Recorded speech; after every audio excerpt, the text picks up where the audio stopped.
Before we get into the video, could everyone please subscribe to my Endless Diary Tales channel? Thank you so much.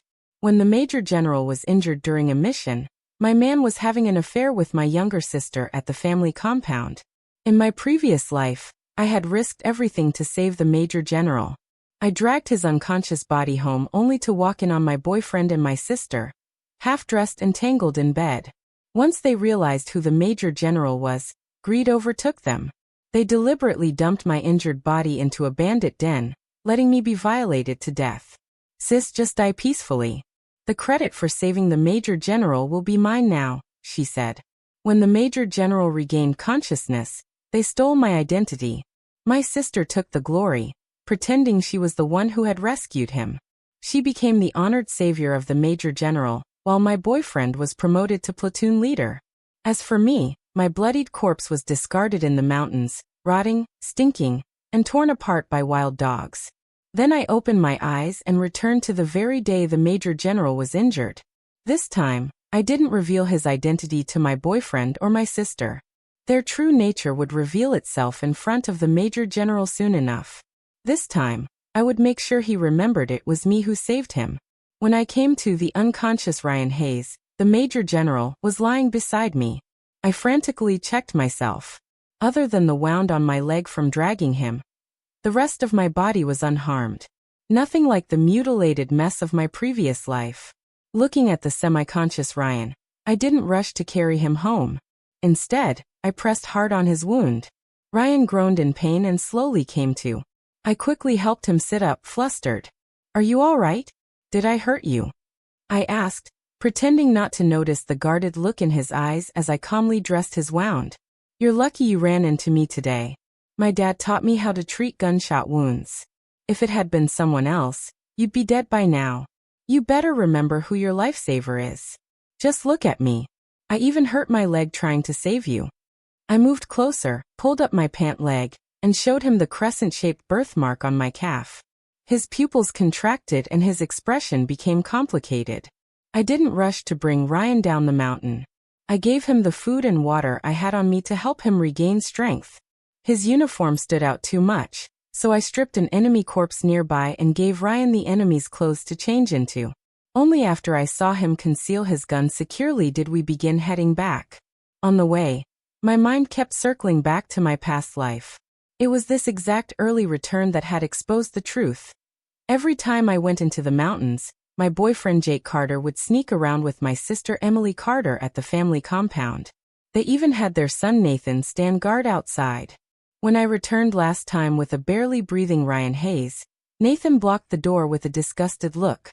"Where'd you find this bum? He stinks," he sneered. Driven by lust, Jake and Emily hadn't even stopped when they heard me come back. I could hear their muffled moans through the door. Despite the heartbreak, I ran up and pounded on it. I screamed until my voice was hoarse. Only then did Jake open the door, shirt disheveled. "What the hell are you yelling for? Trying to bring death upon us?" he snapped, rubbing his cheek. "Didn't you see I was giving Emily a massage?" The hickey on his neck was still fresh. Yet he acted like nothing was wrong, lazily buttoning up his clothes. "My neck was feeling sore," Emily added sweetly. "So, I asked my brother-in-law for a massage. You don't mind, do you, sis?" I had no time to question them. I pleaded with Jake to help. After hearing my story and noticing Ryan's uniform and weapon, Jake grew greedy. He helped settle Ryan down but tricked me into revealing how I had rescued him. Then, without warning, he drugged me and had me dumped in the mountains where bandits roamed. I had grabbed the hem of Jake's pants, begging him not to leave me behind. But he cruelly pried my fingers off one by one, breaking them as he went. Holding Emily in his arms, he laughed maniacally. "Just die in peace. From now on, Emily is the one who saved the Major General." I was violated by the bandits and thrown into the wild to rot. Now, as I walked with Ryan, I made small talk and slowly pieced together what had happened to him. He'd been ambushed during a mission and caught off guard. Many of his men had died, and he'd been separated from the rest, collapsing from exhaustion and blood loss until I rescued him. As we neared the village, hatred boiled within me. "Jake Carter, this time you don't know who Ryan Hayes really is.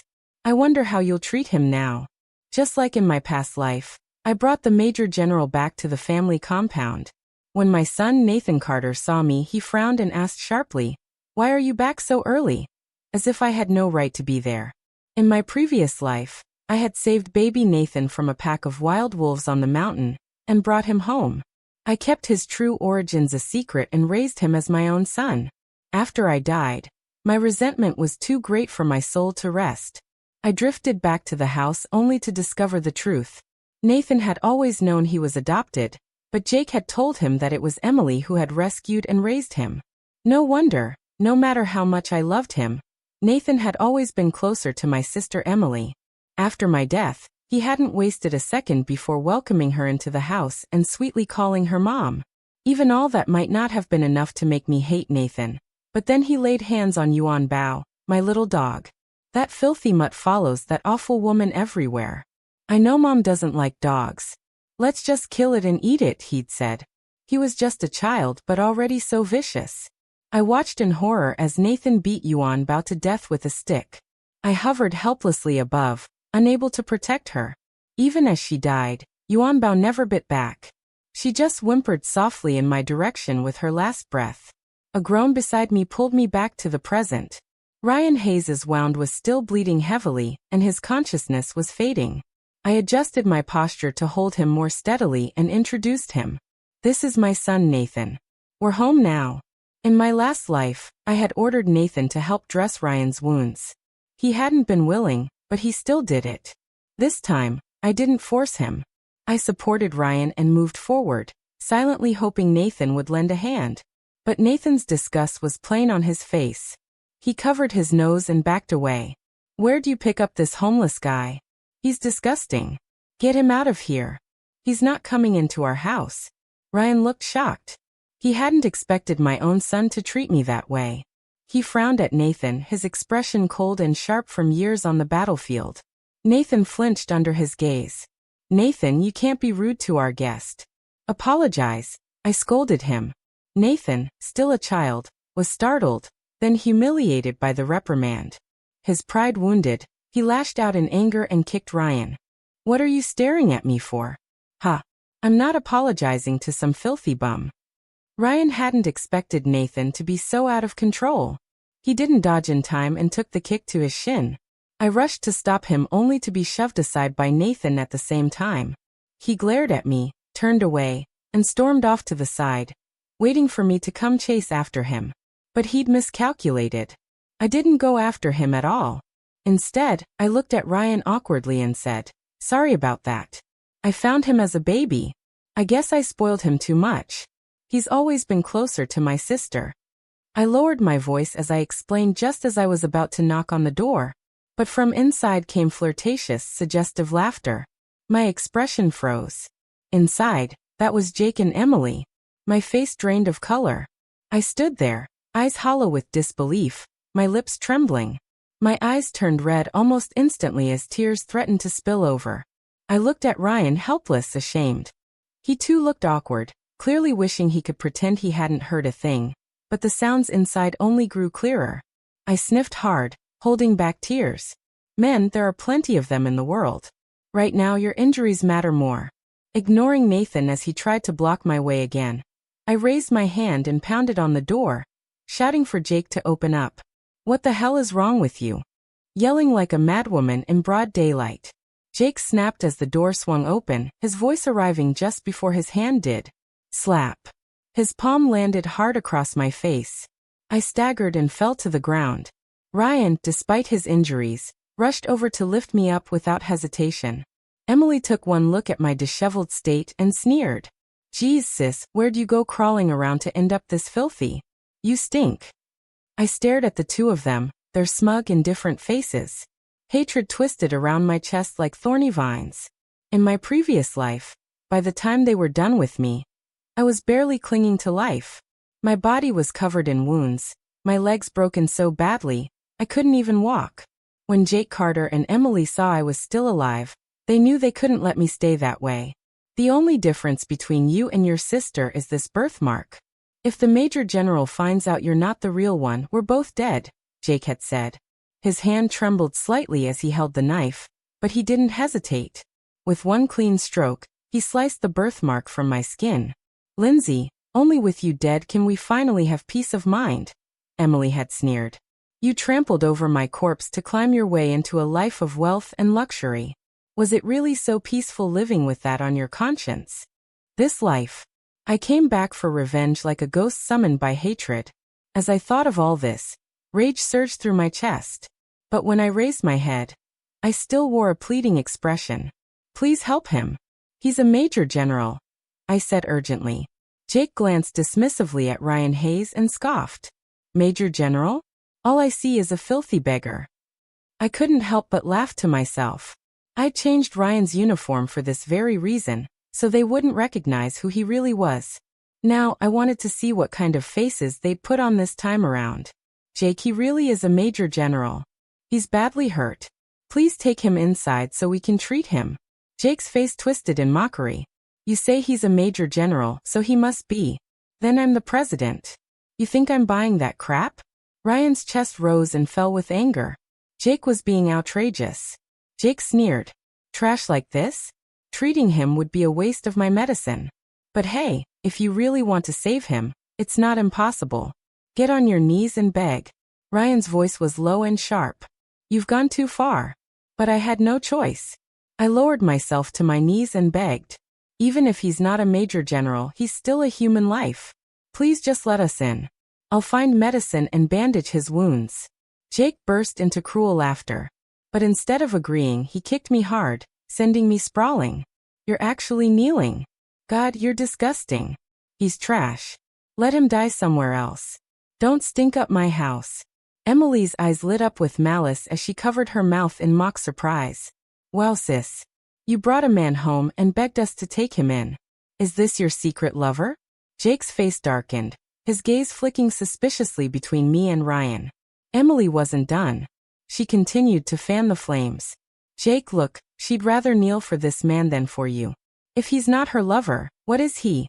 Sis, how could you be so shameless cheating on Jake like this and even bringing your fling home? The truth was they were the ones who had betrayed me first. And yet now they dared to turn the blame on me. The shamelessness was staggering. Nathan ran over, joining in with furious kicks. He didn't know how to hold back, and soon my legs were bruised and swollen from the blows. You're disgusting. My mom's I don't want you as my mom. I tried to explain, but no one listened. All I got in return was more cruel mockery. Lindsay, you filthy, you and your bastard lover. I should never have married you. Not even for your dad's sake. No wonder you're so boring in bed. You were off screwing someone else this whole time. Jake suddenly raised his knife high. I'm going to kill this cheating bastard. Wait, Jake, Emily said suddenly, stepping between us with a giggle, giving me a mocking once-over. If she cares so much about this man, we can let her have him. But first, she looked down and pouted. My shoes are dirty now, and I'm not happy about it. Sis, clean them for me. I looked up stunned. My breath caught in my throat. Jake held the blade to Ryan's neck. Just an inch more, and it'd be pressed against his skin. Don't move, he growled. I reached my hand out, trembling, about to wipe Emily's shoes, but Emily suddenly pulled her foot back. Actually, your hands are filthy too. Maybe you should just lick them clean. The malice in her eyes was so thick it felt like poison in the air. My fists clenched at my sides. As Emily once again stretched her foot toward me, Jake let out a low chuckle. Emily is just too kind, willing to share her stuff with a beggar like this. What are you waiting for? Hurry up already. Trash like you only deserves to lick Emily's shoes. Emily and Jake had completely dropped the facade, fully exposing their cruelty as they humiliated me. Ryan took a step forward, and the blade nearly cut into his neck. Don't do this, he said firmly. If she has to humiliate herself to get me medicine, I'd rather die. Jake sneered. Well, look at that. You've got some backbone, huh? See, your little lover here is so worried about you. So touching. Now get to it, or I really will kill him. No, I cried, locking eyes with Ryan. I gave him a bitter smile. You're worth it. Someone like you protecting the country. You're worth this. I slowly lowered myself, shame burning on my face, but I made sure Ryan could still see the defiant set of my jaw and the tears silently falling down my cheeks. I licked the blood off Emily's shoe, But that wasn't enough for her. She pressed the sole of her shoe onto my head and ground it in. Well, look at big sis now.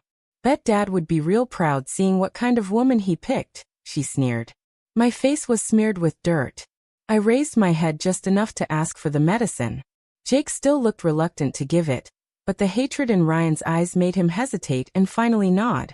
Seeing that I obeyed everything without resistance, Emily seemed to lose interest. In the end, they agreed to let me take the medicine, but they wouldn't let us treat the wounds in the house. They didn't want our blood dirtying their floor. I took the medicine, swallowing my tears, and helped Ryan to his feet. I brought him back to the place where we had hidden his uniform. As I applied medicine to his wounds, tears streamed uncontrollably down my face. I'm sorry, I whispered.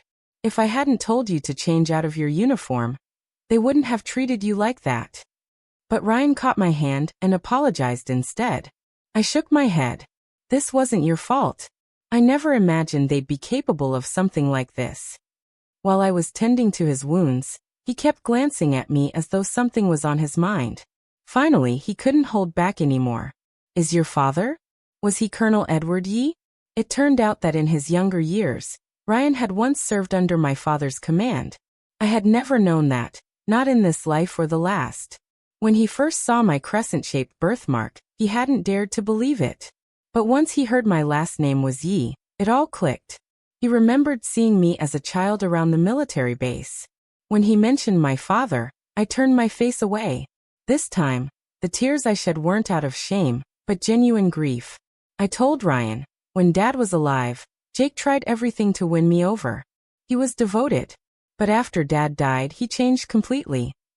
Ryan looked me in the eye, solemn and steady. Don't worry, from now on, no one will dare humiliate you again. Then his gaze blurred and he collapsed. I panicked and rushed to catch him. But the next second, a sharp blow landed on the back of my head, and everything went black. When I woke up, I was still lying on the forest floor. The rustle of leaves was strangely quiet. Ryan was gone. The wound on my leg had stopped bleeding. I rubbed my sore neck and stumbled to my feet. Ryan's uniform was still hidden where we'd left it. That meant he hadn't walked off on his own. He must have been taken. I limped down the mountain. My head was pounding the entire way. When I finally made it back to the compound, people along the path whispered and pointed at me. I caught snatches of their gossip, things like affair, compromise, and I ran into our neighbor, Clara. Her face was filled with concern as she rushed over and pulled me into her house. Clara found me some clean clothes and helped me change. Her eyes were brimming with sympathy. I went to look for you yesterday, she said. But Jake and Emily told everyone you'd run off with some man. I didn't believe a word of it. Clara and I had always been close. She knew I wasn't that kind of person. But my word alone wasn't enough. They're spreading it all over the compound, she whispered angrily, saying. You brought a man back and cheated on Jake, and now everyone believes it. They're all talking behind your back, Lindsay. What are you going to do? Clara wiped away a tear. Somehow, they managed to look more like the victims than I did. It was obviously the two of them who were too close for comfort, pulling and clinging to each other in plain view. Everyone in the compound had been whispering for a long time about how Emily and Jake's relationship was far too intimate. In my past life, I'd always carried guilt toward Emily. Even when I knew she was constantly trying to get Jake's attention, I never called her out. Our mother had died during childbirth, and back then, my father had just received a job transfer. He could only take one of us with him. So he picked a child at random to raise, and left the other one behind with our grandparents in the countryside. The one left behind was Emily. She had resented me ever since.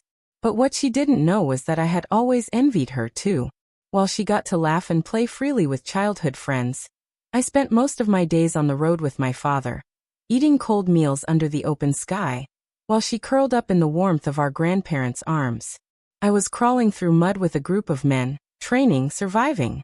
When Emily was finally brought back to live with us, my father, riddled with guilt, gave her everything she wanted. I just kept yielding. But now heaven had given me another chance. And this time, I wouldn't make the same mistake. After tending to Ryan's wounds, I had just stepped into the house when I heard Emily's mocking voice ring out. You still have the nerve to come back after running off overnight with a man. Jake stormed forward and slapped me hard across the face. The skin on my cheek flared with heat and swelled almost instantly. My ears rang from the impact. You filthy! How dare you show your face here again? He roared. What happened? That man finished with you and threw you away. You think I'd still want someone like you? A used up. Nathan stepped in front of the doorway to block me, shouting, Tramp! You're not allowed in. I want Dad to divorce you. I don't want you to be my mom anymore. You're disgusting. I want Aunt Emily to be my mom. I didn't miss the flash of approval in Jake's eyes at those words. Lock her up, Jake said coldly. She's nothing but trouble. And since she likes being passed around so much, let's throw that man of hers up in the mountains to enjoy the same treatment she got last time. My whole body trembled. Fear surged through me. Memories of the past life came rushing back, every cruel, torturous second. Jake and Emily laughed, thoroughly enjoying my humiliation. Suddenly, there was a loud knock at the door. The voice outside was breathless from running. Jake Carter. The Major General just arrived at your house. The Major General? Jake sounded skeptical. Why the hell would he come here? Outside it was the carpenter, Mike. His voice turned impatient. I came all the way to warn you, man. Believe it or not, I don't care. Jake's expression twitched. There was a flicker of excitement. Is he here to promote me? He muttered to himself. As he turned to leave, his eyes swept over me and his brows furrowed. Nathan, come help me throw your mother in the bedroom. Don't want her embarrassing us when the general shows up. They tossed me like trash onto the bedroom floor. My bones felt like they'd shattered on impact. The scabs on my wounds tore open again and began to bleed. Jake locked the door behind him and left. But beneath the tangle of my hair, my face showed no fear. I knew I'd gambled right. Ryan Hayes was alive, and he'd come back for me. The situation now was completely different from my past life. This time, the Major General would be the sharpest weapon in my hands. Let's see how you'll handle this, Jake Carter. I wasn't going to sit and wait. I knew Ryan wouldn't believe their lies, but who knew what Jake and Emily would make up next? Clenching my jaw, I pushed myself upright and climbed out the window, slipping away to hide nearby, where I could watch everything unfold. Ryan stood tall in a crisp, clean military uniform. The pistol on his hip gleamed under the sunlight. Behind him were several soldiers. They'd already surrounded the compound. He stood straight, composed, his sharp features and strong presence immediately catching the attention of everyone around. The onlookers in the compound started whispering and edging closer for a better look. Clearly, Jake hadn't gotten a good look at Ryan's face yesterday. Today, standing right in front of him, he still didn't recognize the man. Hunched over, Jake chuckled nervously while nudging Emily. Hurry, make some tea for the Major General. We didn't know he was coming. Apologies if we didn't prepare well. Apologies. Ryan said nothing. His sharp eyes swept across Jake like a blade. Jake visibly stiffened as though the Major General's gaze had pierced right through his soul. And at that moment, I understood. Ryan remembered. You must be here on a confidential mission, Jake said eagerly, pouring tea for Ryan. His face practically screamed flattery. There aren't many places to stay around here, but if the Major General doesn't mind, you're welcome to rest at my home. I'll personally make sure your food and living needs are taken care of while you're here. Ryan, realizing Jake still hadn't recognized him, let out a cold chuckle. I wouldn't dare stay here. Wouldn't want to dirty your spotless home. Jake panicked. General, what are you saying? It would be the greatest honor of my life to have you in my home. Ryan tossed the ragged clothes he'd worn yesterday onto the ground. Yesterday, you said very clearly that I was a beggar, not fit to set foot in your house. Jake's face paled, sweat pouring down his forehead as his body began to tremble. Of course, he remembered that outfit. Wasn't that the same thing that beggar wore yesterday? The man Lindsay brought back. He was the Major General. Ryan continued, his voice calm but powerful. Yesterday I was injured and saved by your wife. She risked humiliation to beg for medicine for me. Today I've come personally to offer my thanks. Behind him, one soldier after another began bringing in boxes of high-quality tonic and rare supplements. Everyone in the compound was stunned. Wait, Lindsay saved the Major General yesterday? Someone whispered. Didn't Jake say she ran off with some random man? Could that man have been the Major General? Are you stupid? If they really had an affair, would she dare show him off in front of the whole compound like this? Clearly Jake and Emily were making it all up. As the whispers grew louder, the atmosphere shifted. Jake could feel the air around him freeze. The weight of everything he had done the day before pressed down on him like a stone. He could barely breathe. I lost consciousness after my subordinates found me, Ryan explained. My rescuer didn't even get the chance to treat her own wounds. Where is she now? I brought a military doctor with me. She should be treated properly. Jake's voice trembled. She's resting inside. I'll bring her out right away. I scrambled back through the window into the bedroom. Seconds later, Jake stormed in, rage in his eyes. You little tramp, he hissed, trying to ruin me. Why didn't you say anything yesterday? That man really was the Major General. I lay weakly on the floor, still in the exact position they had thrown me in earlier. Jake grabbed my hair, yanking my head up and slapping me hard across the face once, twice, until my ears rang. Emily followed behind, feigning panic and sobbing as she stared at me with fake sympathy. What do we do? He must be here to punish us for not helping him yesterday. It's all your fault, sis. You knew who he was and you said nothing. You were trying to steal all the credit. You wanted us to die. Jake's face twisted with fury. I've offended the Major General. I'll never get promoted again because of you. He kicked me again, then stomped down hard on the wound on my leg. A scream ripped from my throat. Every strike felt like my skin was tearing open anew. Emily stepped in, not to defend me, but to protect herself. Jake, stop. If she looks too bad, the Major General will notice. He'll get suspicious. Jake finally stopped, glaring at me. Go get her some clean clothes and bandages. Patch her up. And when she meets the Major General, tell her to keep her damn mouth shut. I glared at both of them with pure hatred, wishing I could rip them apart with my bare hands. The Major General is here for me. This time, you two disgusting traitors won't get away with it. Jake's face twisted even more, his eyes bloodshot. He slapped me again to shut me up. My face swelled and split open as I bit down hard, coughing up blood. Then I laughed. You've done this to me now. You really think the Major General will let you walk away? Jake raised his hand again but stopped himself when he remembered who was outside. Suddenly, Emily stared hard at my face. Wait a second, she stammered. Jake, isn't my face exactly like hers? Jake froze. As Jake's gaze swept across our faces, his eyes suddenly lit up with a manic sort of excitement. A scheme bloomed instantly in his mind. He grabbed Emily without hesitation and slashed her leg with a knife. Caught off guard, Emily let out a sharp cry of pain. Jake quickly clamped a hand over her mouth. The Major General's looking for the person who saved him, right? He whispered. From now on, you are Lindsay. And she, he pointed at me on the floor, is your shameless twin sister Lynn, who seduced her brother-in-law and got locked away. Emily's eyes were wide with terror at first, but then that fear turned into a glint of delight. She nodded, and Jake finally released her. Jake didn't bother giving me medicine anymore. He tossed me back onto the floor like garbage, no longer interested in whether I lived or died. His full attention was now on coaching Emily. Act just like her. From now on, you're the one who saved the Major General. You hurt your leg in the process. When we got home, we sorted out our misunderstanding. It was all a lie made up by your evil twin sister to confuse me. That's why I acted the way I did yesterday. Got it? Emily nodded obediently, committing every word to memory. I lay there racked with pain, but part of me was almost curious. Would they really be able to pull this off? Jake left with Emily. Not long after, I overheard that Ryan was about to leave. I scrambled out the window again, and took a shortcut to intercept him along the road he'd have to pass through.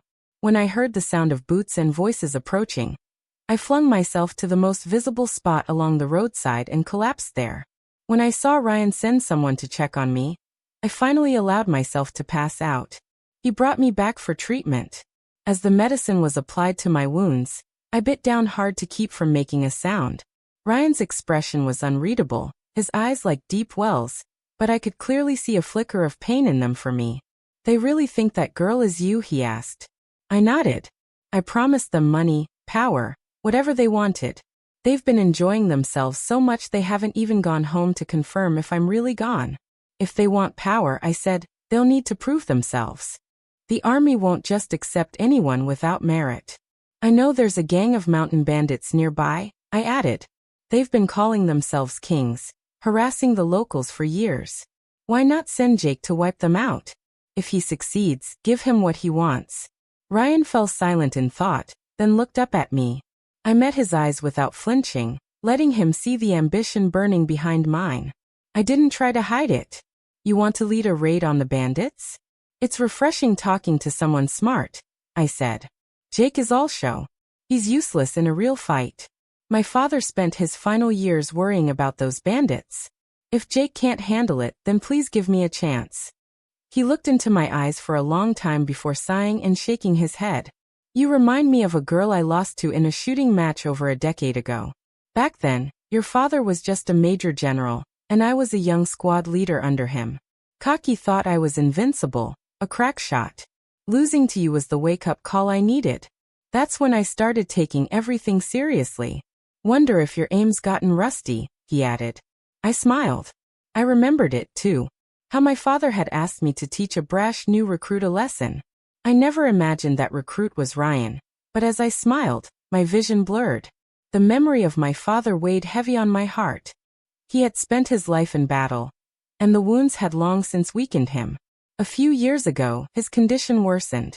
In his final days, desperate to find me a good husband, he placed his trust in Jake. The next day, the order to suppress the mountain bandits was issued. Jake, eager to prove himself, didn't hesitate. He assumed this was Ryan giving him an easy shot at promotion.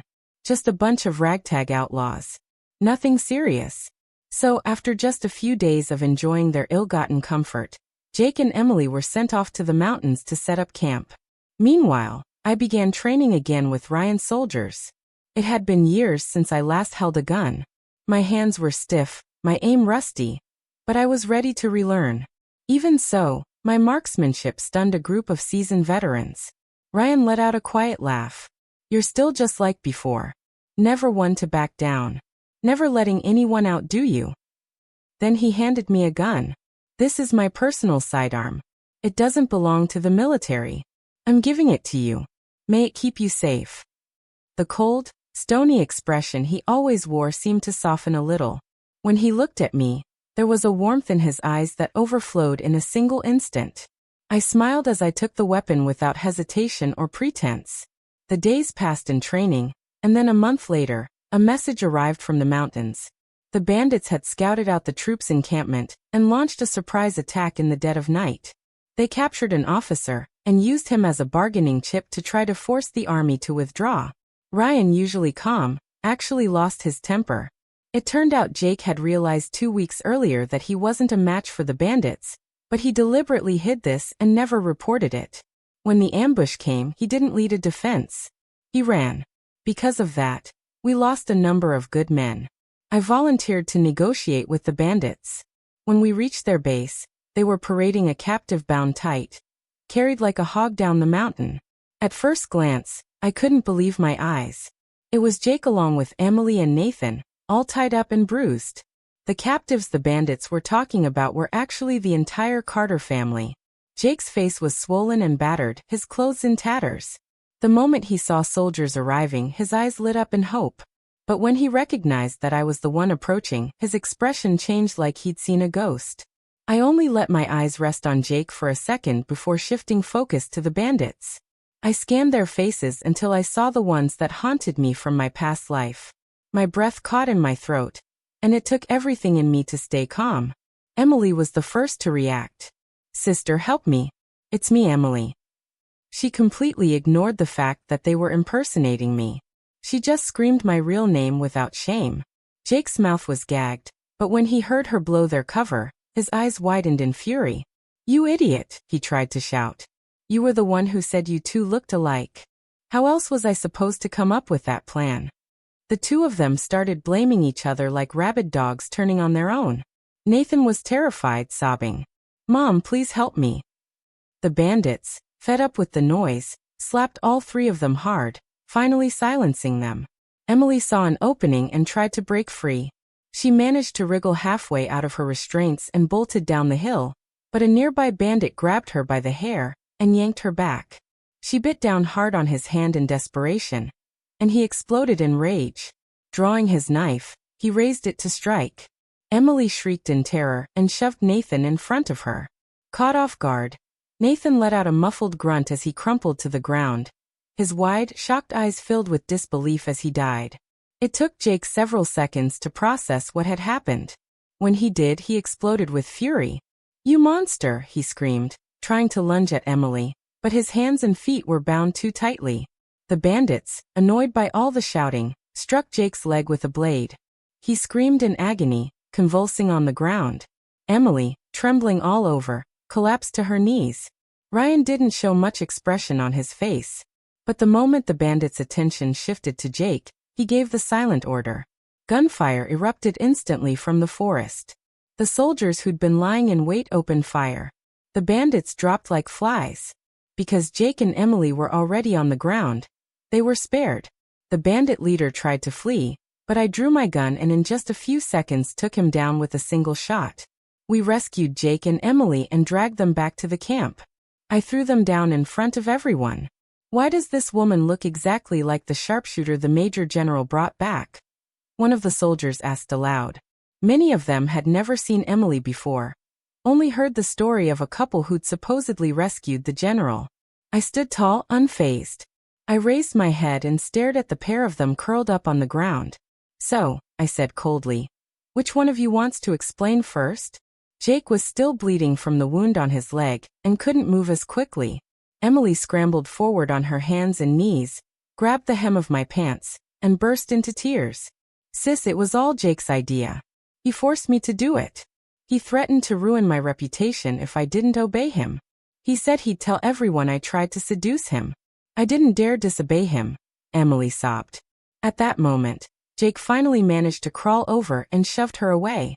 "She's the one who seduced me first. The identity switch was her idea. I always loved you, Lindsay. This poisonous woman even murdered our son with her own hands. I was blinded before, but now I see just how cruel and manipulative she really is." The two of them started hurling accusations back and forth, each exposing the other's crimes like rabid animals desperate to tear each other apart. "We're sisters bonded by blood," Emily shrieked.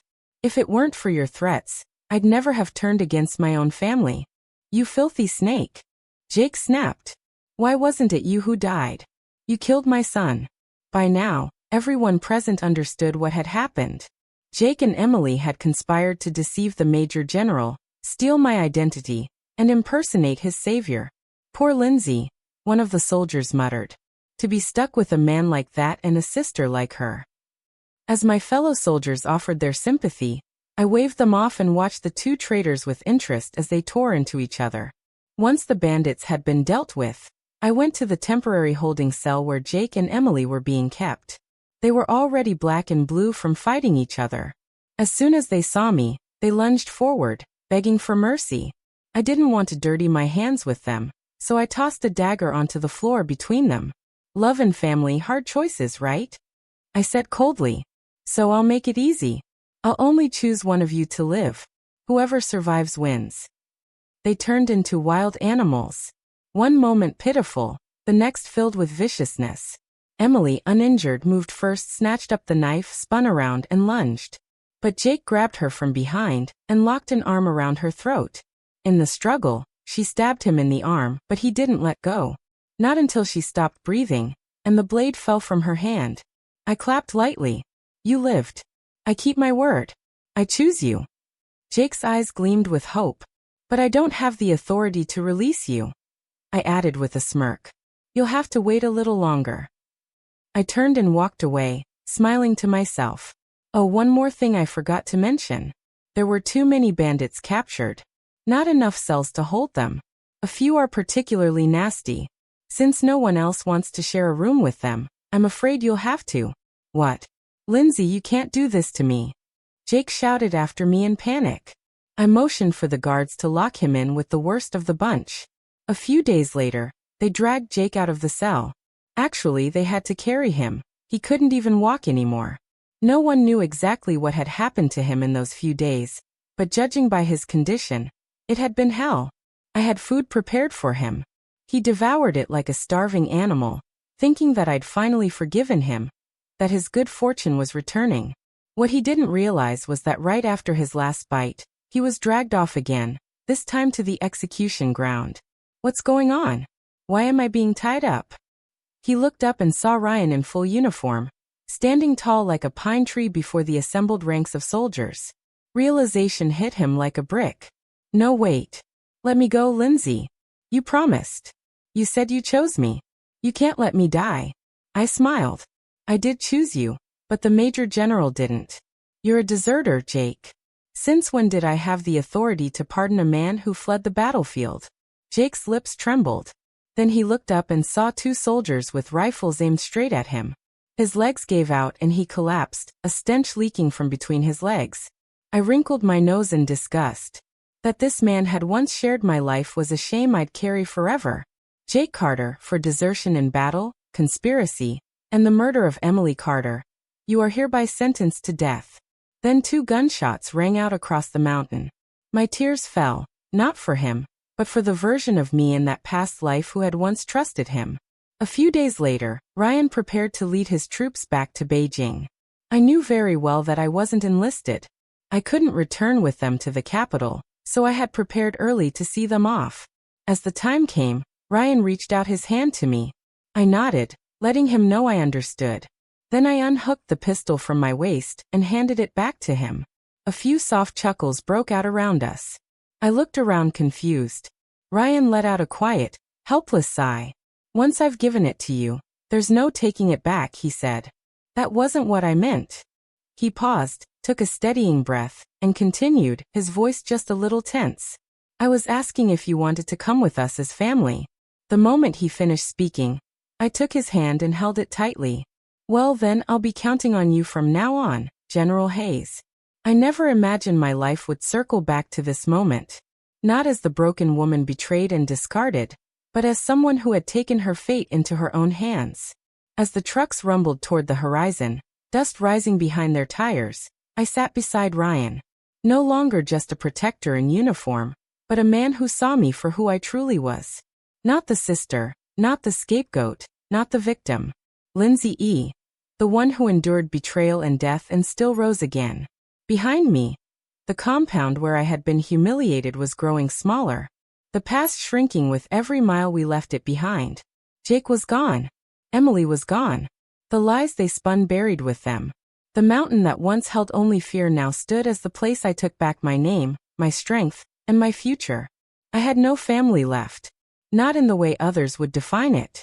But as I glanced at Ryan, his strong profile lit by the morning sun, his hand resting gently over mine, I realized I had something better. A new beginning with the man I saved, and who in the end saved me too.